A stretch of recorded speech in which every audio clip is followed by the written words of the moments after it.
नमस्कार दोस्तों, मैं राधे श्याम आपका शिक्षा कोचिंग क्लास के इस ऑनलाइन प्लेटफॉर्म पर बहुत बहुत स्वागत करता हूं।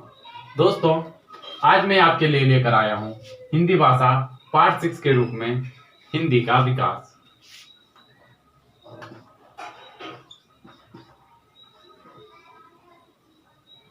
हिंदी का विकास। दोस्तों, हिंदी के विकास में हम जानेंगे कि हिंदी की उत्पत्ति कैसे हुई और हिंदी से पहले ये किन किन रूपों में विकसित हुई। दोस्तों इसमें हम सबसे पहले जानेंगे हिंदी भाषा का विकासक्रम। हिंदी भाषा का विकास क्रम। दोस्तों, हिंदी भाषा के विकास क्रम पर यदि चर्चा करें तो हिंदी जो भाषा है हिंदी जो भाषा है इसकी आदि जननी यानी प्राचीन भाषा जिससे इसका जन्म हुआ या जिससे इसकी उत्पत्ति हुई, इस हिंदी भाषा की जो आदि जननी है या आदि जननी मानी जाती है वो है दोस्तों संस्कृत।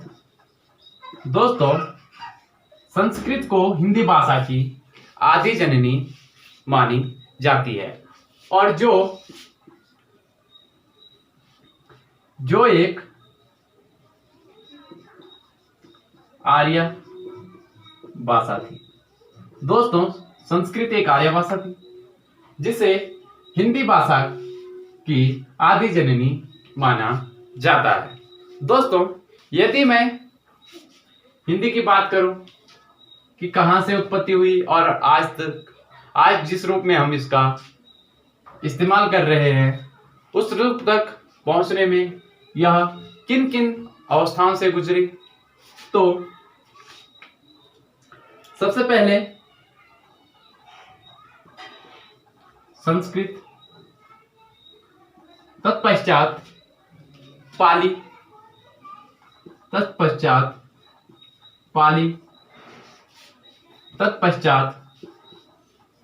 प्राकृत और प्राकृत के बाद अपभ्रंश और अपभ्रंश के बाद अवहट और अवहट के बाद दोस्तों प्राचीन हिंदी और प्राचीन हिंदी के बाद हिंदी भाषा आधुनिक रूप में पहुंची जिसे हम आजकल व्यवहारिक तौर पर इस्तेमाल कर रहे हैं, जिसका वर्तमान समय में प्रचलन है। दोस्तों, अब मैं बात करूंगा कि वैज्ञानिकों ने इन भाषाओं को किन किन शब्दों में रखा, और इससे पहले एक तथ्य है दोस्तों, जो हिंदी भाषा है उसकी जननी आदि जननी संस्कृत को माना जाता है जो आर्य भाषा थी। दूसरा, हिंदी संस्कृत से होते हुए पाली, प्राकृत, अपभ्रंश, अवहट, प्राचीन हिंदी और आज वर्तमान समय में प्रचलित आधुनिक हिंदी तक पहुंची है। दोस्तों, अब मैं बात करूं जो भाषा वैज्ञानिक थे, भाषा विद्वान थे, उन्होंने भारतीय भाषाओं को 3 भागों में बांटा। भारतीय भाषाओं को भाषा वैज्ञानिकों ने 3 भागों में दोस्तों बांटा। 3 भागों में बांटा। वो 3 भाग हैं दोस्तों। पहला भाग है प्राचीन आर्य भाषा। प्राचीन आर्य भाषा। दोस्तों, प्राचीन आर्य भाषाओं में वैदिक संस्कृति और लौकिक संस्कृति को शामिल किया जाता है। प्राचीन आर्य भाषा में वैदिक संस्कृत व लौकिक संस्कृत को दोस्तों शामिल किया जाता है। दोस्तों, प्राचीन आर्य भाषा में वैदिक संस्कृति व लौकिक संस्कृति को शामिल किया जाता है, जिसका टाइम पीरियड है दोस्तों 1500 ईस्वी पूर्व से 500 ईस्वी पूर्व तक। प्राचीन आर्य भाषाओं का जो टाइम पीरियड है दोस्तों, समय काल है, यह कालखंड है 1500 ईस्वी पूर्व से 500 ईस्वी पूर्व तक। दोस्तों, एक बात मैं आपको और बता दूं, जो संस्कृत है भारत की प्राचीनतम भाषा मानी जाती है और जो पाली है ये भारत की प्राचीनतम सर्वप्रथम लोक भाषा मानी जाती है। दोस्तों, अब हम बात करते हैं दूसरे भाग की, जिसमें आते हैं मध्यकालीन आर्य भाषा। मध्यकालीन आर्य भाषा, मध्यकालीन आर्य भाषाएं। दोस्तों, मध्यकालीन आर्य भाषाओं में पाली, प्राकृत, अपभ्रंश और अवहट्ट को शामिल किया जाता है। मध्यकालीन में पाली, प्राकृत, अपभ्रंश और अवहट्ट को शामिल किया जाता है, और जिसका समय या कालखंड है दोस्तों, कालखंड माना जाता है दोस्तों 500 ईस्वी पूर्व से 1000 ईस्वी तक। दोस्तों, मध्यकालीन आर्य भाषाओं में पाली, प्राकृत और अपभ्रंश और अवहट्ट, जिनका टाइम पीरियड दोस्तों 500 ईस्वी पूर्व से 1000 ईस्वी तक माना जाता है। दोस्तों, तीसरा जो भाग बताया भाषा विद्वानों ने, वो बताया आधुनिक हिंदी या आधुनिक आर्य भाषाएं। दोस्तों, आधुनिक आर्य भाषाओं में प्राचीन हिंदी से और आधुनिक हिंदी तक का जो भी विकास क्रम रहा है उसको शामिल किया जाता है। इसमें प्राचीन हिंदी से आधुनिक हिंदी, आधुनिक हिंदी। दोस्तों, तीसरा जो भाग है आधुनिक आर्य भाषाएं, इनमें प्राचीन हिंदी और आधुनिक हिंदी को शामिल किया जाता है दोस्तों, जिसका टाइम पीरियड है 1000 ईस्वी से वर्तमान समय तक, वर्तमान तक यानी आज तक। दोस्तों, ये समझा हमने हिंदी भाषा का विकास क्रम। हिंदी भाषा की आदि जननी संस्कृत है, जो एक आर्य भाषा थी, और जिसका विकास क्रम रहा दोस्तों संस्कृत से पाली, पाली से प्राकृत, प्राकृत से अपभ्रंश, अपभ्रंश से अवहट्ट और अवहट्ट से प्राचीन हिंदी, और प्राचीन हिंदी से होकर हिंदी भाषा आधुनिक हिंदी में पहुंची, जो आज आमतौर पर प्रचलन में है। दूसरा हमने समझा भाषा विद्वानों ने इन आर्य भाषाओं को 3 भागों में बांटा। पहला था प्राचीन आर्य भाषाएं, जिनमें वैदिक संस्कृति और लौकिक संस्कृति आती है, जिसका टाइम पीरियड 1500 ईस्वी पूर्व से 500 ईस्वी पूर्व। दूसरा मध्यकालीन आर्य भाषा, पाली, प्राकृत, अपभ्रंश और अवहट्ट, 500 ईस्वी पूर्व से 1000 ईस्वी तक इनका टाइम पीरियड बताया गया। और आधुनिक आर्य भाषाएं, जिनमें प्राचीन हिंदी और आधुनिक हिंदी आती है, जिनका टाइम पीरियड 1000 ईस्वी से वर्तमान समय तक भाषा विद्वानों द्वारा बताया गया। दोस्तों, अब हम चर्चा करेंगे भारत में भाषा परिवारों की।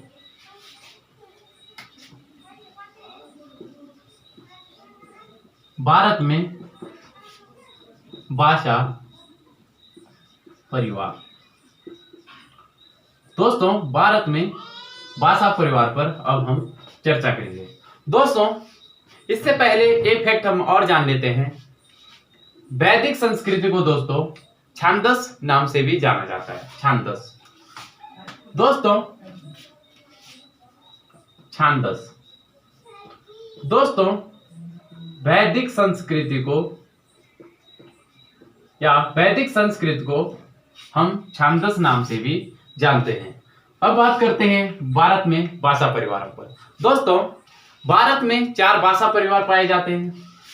भारत में 4 भाषा परिवार हैं, जिनमें है प्रथम है बारोपीय भाषा परिवार, दूसरा है द्रविड़ भाषा परिवार, तीसरा है ऑस्ट्रिक भाषा परिवार और चौथा चीनी तिब्बती भाषा परिवार। दोस्तों, ये जो भाषा परिवारों का जो वर्गीकरण है, इसका जो आधार है दोस्तों, ये ऐतिहासिक आधार पर हम भारत में भाषा परिवारों को 4 भागों में बांटते हैं। पहला है बारोपीय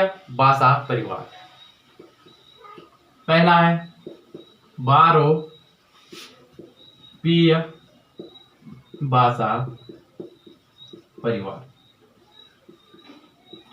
दोस्तों, जैसा कि शब्द से ही हमें स्पष्ट हो रहा है, बारोपीय यानी भारत और तिब्बत, इसे इंडो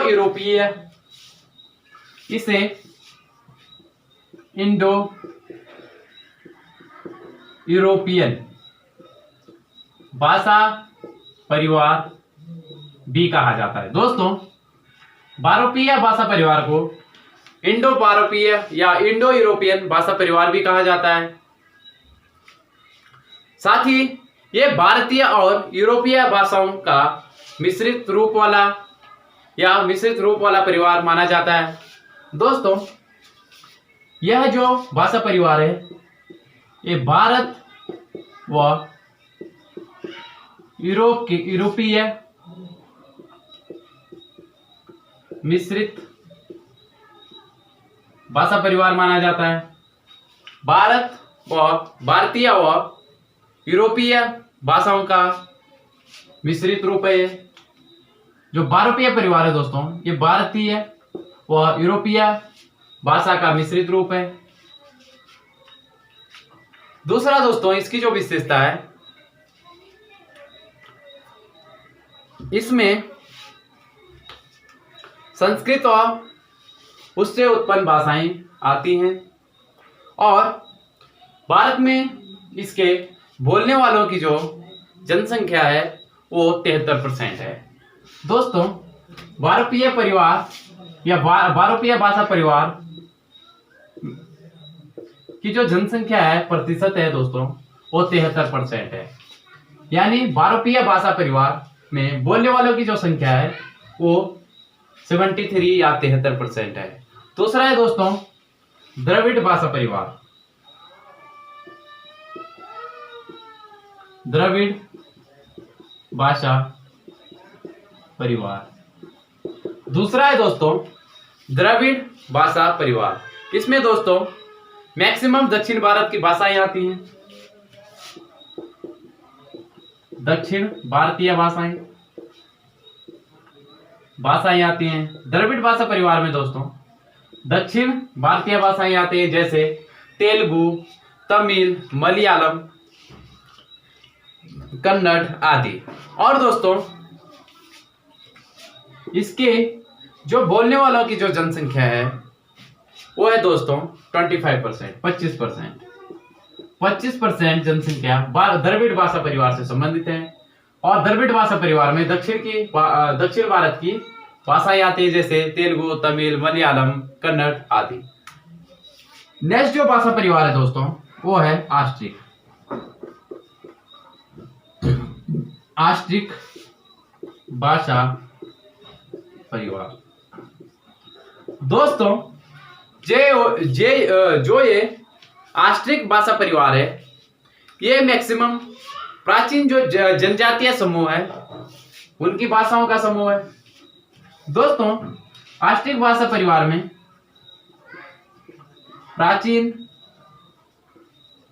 जनजातीय भाषाएं आती हैं और भारत में दोस्तों इनकी बोलने वालों की जो जनसंख्या है उसका परसेंट है दोस्तों 1.3%।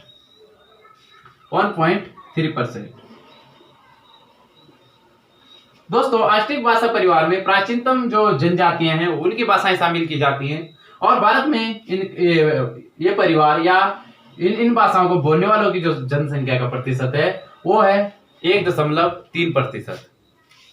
नेक्स्ट जो है दोस्तों चीनी तिब्बती भाषा परिवार। नेक्स्ट है चौथा चीनी तिब्बती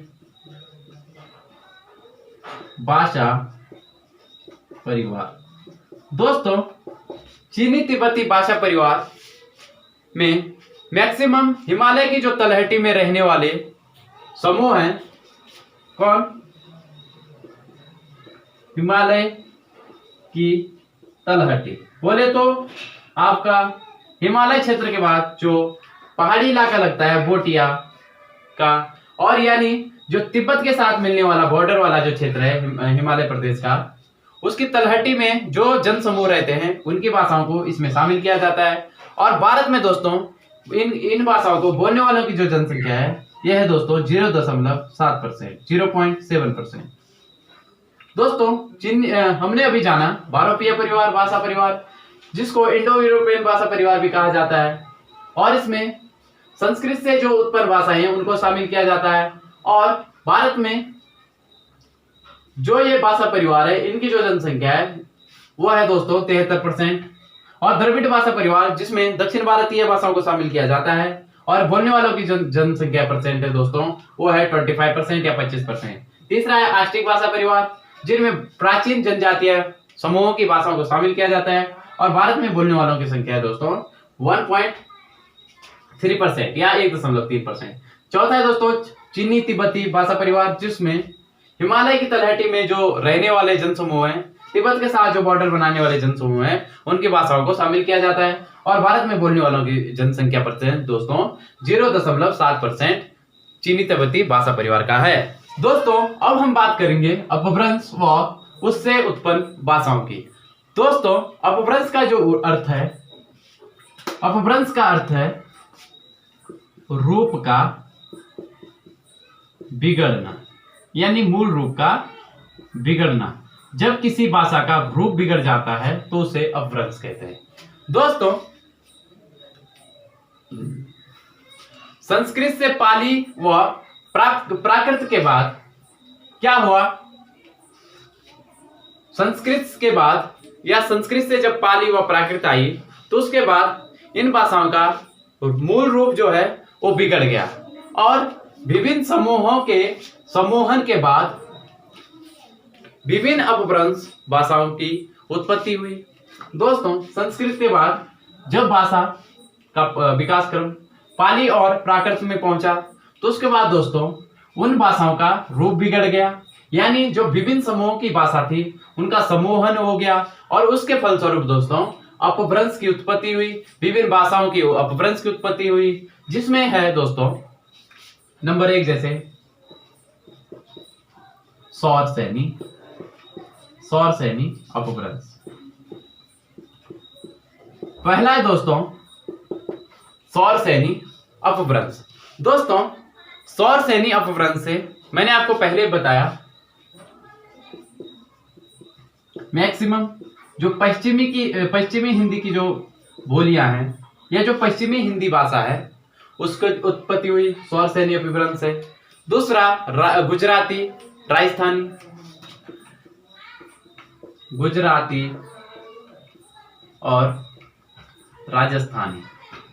दोस्तों जब विभिन्न भाषाओं का पाली और प्राकृत के बाद समूहन हुआ, उनका मूल रूप बिगड़ा और विभिन्न भाषाओं का विभिन्न भाषा समूहों का समूहन हुआ, वो जुड़े, तो विभिन्न प्रकार की भाषाओं का अपभ्रंश पैदा हो गया, अपभ्रंश उत्पन्न हो गया, जिनमें पहला था सौर सैनी अपभ्रंश। और सौर सैनी अपभ्रंश से दोस्तों पश्चिमी हिंदी, गुजराती और राजस्थानी बोली भाषाओं की उत्पत्ति हुई। दूसरा है दोस्तों मागधी अपभ्रंश या अर्धमागधी अपभ्रंश।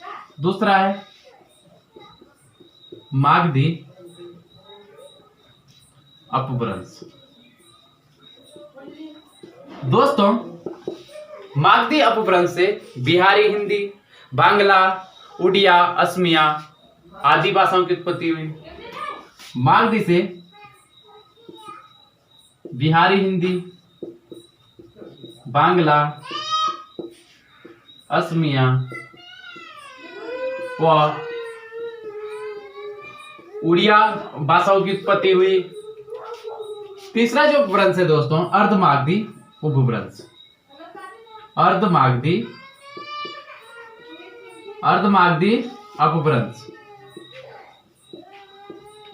अर्धमागधी अपभ्रंश दोस्तों अर्धमागधी अपभ्रंश से दोस्तों पूर्वी हिंदी की उत्पत्ति हुई। पूर्वी हिंदी में जैसे छत्तीसगढ़ी, अवधी आदि जो भाषाएं हैं उनकी उत्पत्ति अर्धमागधी अपभ्रंश से हुई। नेक्स्ट है दोस्तों महाराष्ट्रीय अपभ्रंश। महाराष्ट्रीय अपभ्रंश दोस्तों महाराष्ट्रीय जो अपभ्रंश है इससे उत्पत्ति हुई दोस्तों मराठी भाषा की। पूछा जाएगा मराठी भाषा की उत्पत्ति किस अपभ्रंश से हुई, तो महाराष्ट्रीय अपभ्रंश। पांचवा है दोस्तों खस अपभ्रंश। खस अपभ्रंश दोस्तों खस अपभ्रंश से पहाड़ी हिंदी भाषा की उत्पत्ति हुई। और छठा जो अपभ्रंश है दोस्तों वो है पैचासी अपभ्रंश। पैचासी अपभ्रंश दोस्तों पैचासी अपभ्रंश से जो उत्पत्ति हुई वो हुई दोस्तों पंजाबी और लहंदा भाषाओं की। पंजाबी और लहंदा। नेक्स्ट जो अपभ्रंश है दोस्तों वो है ब्राचड़ अपभ्रंश। नेक्स्ट है ब्राचड़ अपभ्रंश दोस्तों ब्राचड़ अपभ्रंश से सिंधी जो भाषा है सिंधी भाषा की उत्पत्ति हुई। दोस्तों सौरसेनी अपभ्रंश से पश्चिमी हिंदी, गुजराती, राजस्थानी। मागधी अपभ्रंश से बिहारी, बांग्ला, असमिया, उड़िया। और अर्धमागधी अपभ्रंश से पूर्वी हिंदी जैसे छत्तीसगढ़ी, अवधी। और महाराष्ट्रीय अपभ्रंश से मराठी। खस अपभ्रंश से पहाड़ी हिंदी। पैचासी अपभ्रंश से पंजाबी और लहंदा। और ब्राचड़ अपभ्रंश से दोस्तों सिंधी भाषा की उत्पत्ति हुई। दोस्तों अब हम थोड़ा बहुत डिस्कस करेंगे जैसे संस्कृत, पाली, प्राकृत आदि पर। ठीक है, सबसे पहले हम डिस्कस करेंगे संस्कृत पर जो हिंदी की आदि जननी मानी जाती है। दोस्तों संस्कृत आर्यों की और वैदिक सभ्यता की भाषा थी। नंबर 1 इसमें ये आर्य भाषा थी, आर्यों की भाषा थी। वह वैदिक सभ्यता की भाषा थी। और दूसरा जो इसमें इंपॉर्टेंट है दोस्तों संस्कृत बारोपीय परिवार के अंतर्गत सतम समूह की भाषा थी। दोस्तों ये बारोपीय जो भाषा समूह है उसको भाषा वैज्ञानिकों ने दो वर्गों में बांटा है, कटम और सतम। तो जो संस्कृत थी दोस्तों ये आपकी सतम समूह की भाषा में आती है। तीसरा दोस्तों ये संस्कृत संयोगात्मक प्रकार की भाषा है। जैसे रामस्य, यानी जो रामस्य अलग नहीं है, ये साथ ही रामी में ही होता है। जैसे राम का, रामस्य, राम के। ठीक है, तो ये संयोगात्मक भाषा है। नेक्स्ट जो इसमें है दोस्तों इसे देववाणी, देव भाषा, प्राचीन आर्य भाषा और देवताओं की भाषा आदि भी कहते हैं। दोस्तों इसे संस्कृत को देव भाषा, देववाणी, देवताओं की भाषा और आर्य भाषा या आर्यों की भाषा भी कहते हैं। दोस्तों संस्कृत को देव भाषा, देववाणी, देवताओं की भाषा, आर्यों की भाषा आदि भी कहते हैं। नेक्स्ट है दोस्तों वैदिक साहित्य। वैदिक साहित्य में जैसे आपको पता है वेद, ब्राह्मण, उपनिषद, आरण्यक, सारे जितने भी ग्रंथ हैं दोस्तों ये संस्कृत भाषा में ही लिखे गए हैं।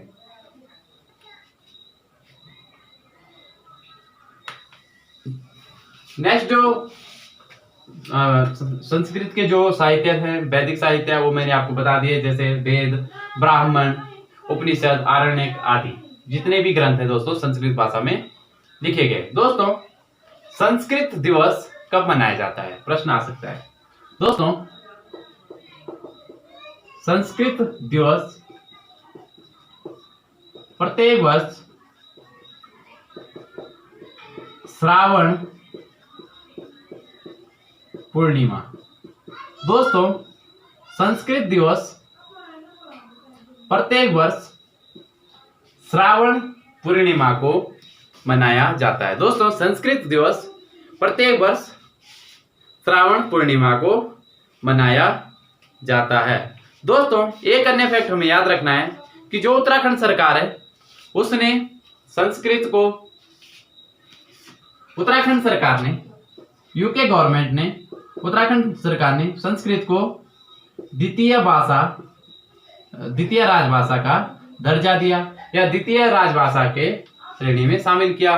दोस्तों, उत्तराखंड राज्य की प्रथम जो राजभाषा है वो हिंदी है और 2010 में दोस्तों उत्तराखंड ने संस्कृत को द्वितीय राजभाषा के रूप में शामिल किया, या उत्तराखंड ने 2010 में संस्कृत भाषा को द्वितीय राजभाषा का दर्जा दिया। दोस्तों, अगली जो भाषा है हमारी वो है पाली। दोस्तों, पाली जो भाषा है ये भारत की प्रथम लोक भाषा है। दोस्तों, जो पाली है ये भारत की प्रथम लोक भाषा थी, कहेंगे अब। पाली भारत की प्रथम लोक भाषा थी। दूसरा, पाली को ही दोस्तों प्रथम प्राकृत भी कहा जाता है। प्रथम प्राकृत, पाली को दोस्तों प्रथम प्राकृत भाषा भी कहा जाता है। दोस्तों, भगवान बुद्ध या गौतम बुद्ध के जो अधिकांश उपदेश हैं, या कहे गौतम बुद्ध ने अपने अधिकांश उपदेश पाली भाषा में ही दिए हैं। और दोस्तों, बौद्ध धर्म के जो आधारभूत ग्रंथ माने जाते हैं त्रिपिटक, जिसमें विनय पिटक, सूत पिटक और अधिगम पिटक आते हैं। विनय पिटक, सूत पिटक और अधिधम्म पिटक। दोस्तों, बौद्ध धर्म के जो आधारभूत ग्रंथ हैं त्रिपिटक, त्रिपिटक में विनय पिटक, सूत पिटक और अधिधम्म पिटक, ये भी दोस्तों पाली भाषा में ही लिखे गए हैं। दोस्तों, अब हम बात करेंगे, नेक्स्ट भाषा है प्राकृत। दोस्तों, प्राकृत जो भाषा है इसे द्वितीय प्राकृत भी कहा जाता है। द्वितीय प्राकृत, मैंने आपको बताया प्रथम प्राकृत पाली भाषा को कहा जाता है और द्वितीय प्राकृत को कहा जाता है। दोस्तों, यह जो भाषा है ये मुख्यतः जैन धर्म की भाषा है और महावीर स्वामी ने अपने अधिकांश उपदेश प्राकृत भाषा में ही दिए हैं। दोस्तों, इसके बाद हम बात करते हैं अपभ्रंश की। अपभ्रंश, जैसा कि मैंने आपको बताया, अपभ्रंश का जो अर्थ होता है दोस्तों, ये होता है रूप का बिगड़ना या रूप का विकृत होना। जब प्राकृत भाषा का रूप बिगड़ा और उससे बड़ी मात्रा में परिवर्तन हुआ। दोस्तों, जब प्राकृत भाषा या जब संस्कृत पाली आई, प्राकृत आई, इसके पश्चात जब प्राकृत भाषा का रूप बिगड़ गया, वो विकृत हो गई और उससे बड़ी मात्रा में परिवर्तन आया, तो इस अवस्था को दोस्तों हमने क्या कहा? अपभ्रंश। दोस्तों, पहले संस्कृत, फिर पाली, फिर प्राकृत, जब इन भाषाओं का रूप बिगड़ गया, इनका मूल रूप विकृत हो गया, तो इनका जो मूल रूप है उसमें एक बहुत बड़ी मात्रा में परिवर्तन आ गया। और जो ये परिवर्तन की जो अवस्था थी दोस्तों, इसी को कहते हैं हम अपभ्रंश। दोस्तों, अपभ्रंश का जो प्रथम महाकवि माना जाता है, दोस्तों अपभ्रंश का जो प्रथम महाकवि और जो वाल्मीकि कहा जाता है, वो कहा जाता है दोस्तों स्वयंभू को। पहले हम जान लेते हैं अपभ्रंश। जब प्राकृत का क्या हो गया, प्राकृत के मूल रूप में परिवर्तन हो गया। इससे समझ लो, मैंने आपको बताया प्राकृत का जब रूप परिवर्तन हो गया, उसमें बहुत बड़ी मात्रा में परिवर्तन आ गया, तो उस अवस्था को हमने अपभ्रंश नाम दिया। दोस्तों, अपभ्रंश का जो महाकवि माना जाता है, महाकवि, अपभ्रंश का महाकवि या अपभ्रंश का वाल्मीकि, अपभ्रंश का वाल्मीकि। दोस्तों, अपभ्रंश का महाकवि या अपभ्रंश का वाल्मीकि कहा जाता है दोस्तों स्वयंभू को। अपभ्रंश का वाल्मीकि या अपभ्रंश का महाकवि कहा जाता है दोस्तों स्वयंभू को। और अपभ्रंश का द्वितीय महाकवि माना जाता है दोस्तों पुष्पदत्त को। अपभ्रंश का द्वितीय महाकवि माना जाता है दोस्तों पुष्पदत्त को। दोस्तों, अपभ्रंश का प्रथम या महाकवि या वाल्मीकि कहा जाता है स्वयंभू को, और द्वितीय महाकवि माना जाता है दोस्तों, वो माना जाता है पुष्पदत्त को या पुष्पदत्त को।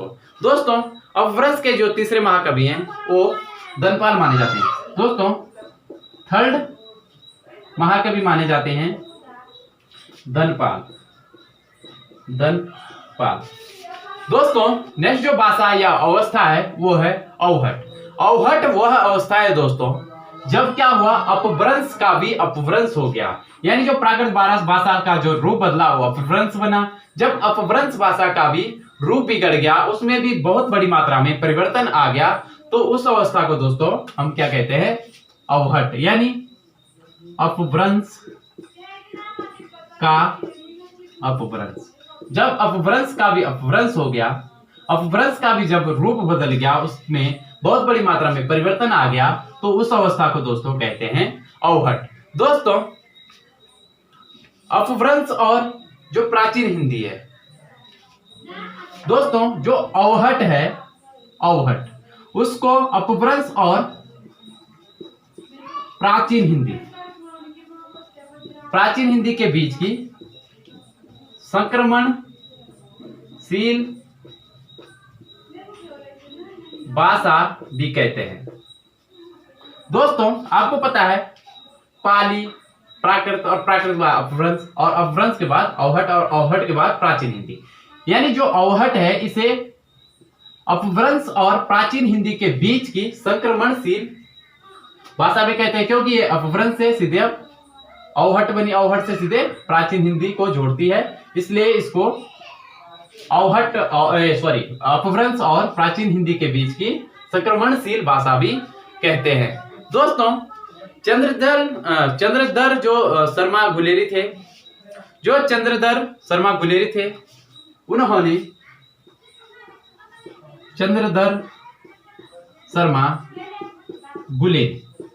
दोस्तों जो ये चंद्रधर शर्मा गुलेरी थे, इन्होंने अवहट को दोस्तों पुरानी हिंदी कहा। दोस्तों, चंद्रधर शर्मा गुलेरी ने अवहट को पुरानी हिंदी कहा। अब थोड़ा बात करते हैं हिंदी भाषा की। दोस्तों, जो हिंदी भाषा है, हिंदी जो हिंदी शब्द है दोस्तों, ये मूल रूप से फारसी भाषा का शब्द है। हिंदी शब्द दोस्तों मूल रूप से हिंदी भाषा का शब्द नहीं है, हिंदी शब्द दोस्तों फारसी भाषा का शब्द है। और जैसे हिंदी का जो प्रथम कवि माने जाते हैं, वो माने जाते हैं दोस्तों चंदर बदाई। हिंदी के प्रथम कवि, हिंदी के प्रथम महाकवि, दोस्तों हिंदी के प्रथम महाकवि माने जाते हैं दोस्तों चंदर बदाई, और जिन्होंने रचना करी पृथ्वीराज रासो की। दोस्तों, हिंदी के प्रथम महाकवि माने जाते हैं चंदर बदाई, और जिन्होंने पृथ्वीराज रासो ग्रंथ की रचना की। और जो पृथ्वीराज रासो ग्रंथ है दोस्तों, ये हिंदी का पहला महाकाव्य भी माना जाता है। दोस्तों, हिंदी का प्रथम महाकाव्य माना जाता है पृथ्वीराज रासो, और हिंदी के जो प्रथम महाकवि हैं वो माने जाते हैं दोस्तों पृथ्वीराज रासो के जो लेखक हैं या जो रचयिता हैं जिन्होंने इसको लिखा, चंदर बदाई माने जाते हैं। दोस्तों, नेक्स्ट हम एक बात करते हैं उर्दू की। दोस्तों जो उर्दू शब्द है, उर्दू जो शब्द है दोस्तों, ये मूल रूप से तुर्की भाषा का शब्द है। उर्दू है भाषा का किसका? तुर्की भाषा का शब्द, और हिंदी है फारसी भाषा का शब्द। और उर्दू का जो दोस्तों अर्थ होता है, उर्दू का अर्थ यह होता है दोस्तों शाही शिविर। शाही शिविर।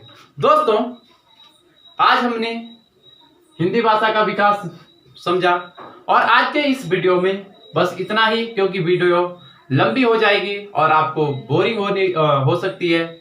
इसलिए दोस्तों मैं आपको हिंदी का जो विकास है इसको अलग अलग पार्ट में आपके सामने लाऊंगा, जिसमें हिंदी का जो विकास है, हिंदी की जो संविधान में स्थिति है, और हिंदी से संबंधित जितने भी महत्वपूर्ण तथ्य हैं दोस्तों, वो हम पार्ट वाइज पार्ट में जानेंगे। और इसके बाद दोस्तों जब ये हिंदी का विकास क्रम हो जाएगा, हमारा हिंदी की जो संविधान में स्थिति है वो वाला चैप्टर हो जाएगा, या वो वाला सेशन हो जाएगा, तो हम इसके बाद जो सेशन चलेगा दोस्तों हमारा, वो चलेगा हिंदी व्याकरण का।